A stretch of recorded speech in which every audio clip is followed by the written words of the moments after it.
Exercise 2.8 fourth sum.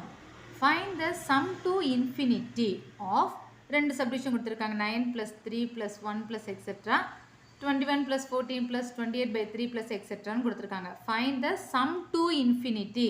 Sum to infinity S infinity. S infinity formula introduction பார்த்திருக்கோம் இல்லையா, அந்த formula use பண்ணோம். Find the sum to infinity. ஓகேவா, sum to infinity formula இருக்குல்ல, அதை use பண்ணிக்கணும். ஓகேவா, இப்போ first subdivision 9 plus 3 plus 1 plus etc. அப்போ இதில் நமக்கு a rலாம் வேணும்ல, அந்த ஃபார்முலாவில் அதான s infinity equal to என்னது a by 1 minus r. அப்போ a rங்கிறது வேணும். aங்கிறது என்னது first term, a equal to 9, r equal to என்னது t2 divided by t1. that means 3 divided by 9. 3 divided by 9 1 3 is 3, 3 3 is 9, 1 by 3. 1 by 3 னா என்னது கண்டிப்பாக lesser தான் r தான் இல்லையா. நமக்கு வந்துட்டு r வந்துட்டு லெஸ்ஸர் தான் 1 தான். 1 காட்டிலும் லெஸ்ஸர் வேல்யூவாக தான் இருக்கும் r ஓட வேல்யூ. 1 காட்டிலும் கம்மியான வேல்யூவாக தான் இருக்கும். அது எப்படி டக்குன்னு தெரிவிக்கிற முன்னையே பார்த்தோம் இன்ட்ரோடக்ஷன்லேயும். நமக்கு நியூமரேட்டர் வந்துட்டு லெஸ்ஸர் வேல்யூவும் டினாமினேட்டர் கிரேட்டர் வேல்யூவாக இருந்தால் அது கண்டிப்பாக 1 காட்டிலும் கம்மியான நம்பராக தான் இருக்கும். அப்படி இன்ட்ரோடக்ஷன்லேயே பார்த்துருக்கோம் இல்லையா. எல்லாமே ஜென்ரலாக தெரியும், டக்குன்னு நமக்கு பார்த்தோன்னே தெரியிருக்கு. ஃப்ராக்ஷன் நம்பர் டக்குன்னு பார்த்தோன்னே தெரியிருக்கு. நியூமரேட்டர் வந்துட்டு லெஸ் நம்பரும் டினாமினேட்டர் கிரேட்டர் நம்பர் இருந்தால் கண்டிப்பாக ஆர் வந்துட்டு லெஸ்ஸராக தான் இருக்கும் 1 காட்டிலும். அதான் இங்கே இருக்குது. அப்போ ஆர் லெஸ்ஸர் தான் 1, 1 தான் இங்கே கிரேட்டர் நம்பர். ஸோ 1 தான் கிரேட்டர் நம்பர் மீன்ஸ் நமக்கு அந்த இன்ஃபினிட்டி தான் சேர்ப்புறோம். ஸோ இது நமக்கு ஜஸ்ட் தெரிஞ்சுக்கிட்டா போதும். இன்ஃபினிட்டிக்கு தனி ஃபார்முலா தானே. அப்போ S infinity equal to A by 1 minus R. அப்போ எஸ் இன்ஃபினிட்டி ஈக்குவல் டு ஏங்கிறது என்னது 9, 9 by 1 minus 1 by 3 வரும். Which is equal to 9 by 1 minus 1 by 3. ஒரு ஃப்ராக்ஷன் ஒரு நம்பர் இருந்தால் என்ன பண்ணுவோம், இது மாதிரி சம்ஸ் நிறைய பண்ணிவிட்டு நம்ம என்ன பண்ணுவோம், இதை மட்டும் கிராஸ் மல்டிப்ளை பண்ணி ஹோல் டிவைடாக எடுத்துப்போம்.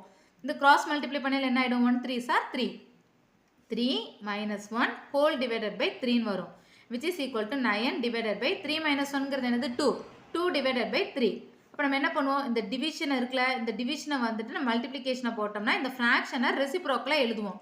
ஏன்னா அப்போ தான் கால்குலேஷன் ஈஸியாக இருக்கும். அப்போ 9 இன்ட்டு இந்த டிவிஷன் மல்டிப்ளிகேஷன் ஆகையில் இந்த ஃப்ராக்ஷன் வந்து ரெசிப்ரோக்கலாக எழுதுவோம். அப்போ 9 இன்ட்டு 3 by 2.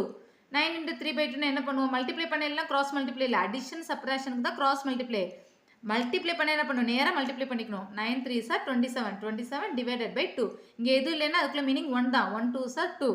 ஓகேவா, மல்டிப்ளை பண்ணல, ஃப்ராக்ஷன் நம்பர் மல்டிப்ளை பண்ணல, நியூமரேட்டர் கூட தான் மல்டிப்ளை பண்ணணும், டினாமினேட்டர் கூட தான் மல்டிப்ளை பண்ணணும். ஓகேவா, அப்போ 9 3 சார் 27 by 2. அதான் வந்துட்டு எஸ் இன்ஃபினிட்டி. இதுக்குள்ள இந்த சம்மோட இந்த கொஸ்டின்ல சம் கேட்டிருக்காங்களே 9 plus 3 plus 1, அதோட சம் டு இன்ஃபினிட்டி என்னது 27 by 2. அவ்வளோதான் ஆன்சர். செகண்ட் சப்டிவிஷன் என்னது 21 plus 14 plus 28 by 3 plus etc. இதில் a equal to 21, r equal to t2 divided by t1, 14 divided by 21. நமக்கு 7 table, 7 2s are 14, 7 3s are 21, 2 by 3. அப்போ இது நமக்கு lesser 1 தான் இல்லையா, r வந்துட்டு லெஸ் தான் 1 தான்.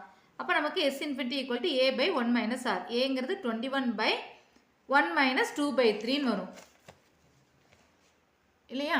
அப்போ இது நம்ம கிராஸ் மல்டிப்ளை பண்ணுவோம். 21 by 1 3 சார் 3, 3 minus 2 ஹோல் டிவைடட் by 3. அப்போ 21 by 3 minus 2 1, 1 by 3. அப்போ 21 into 3 by 1.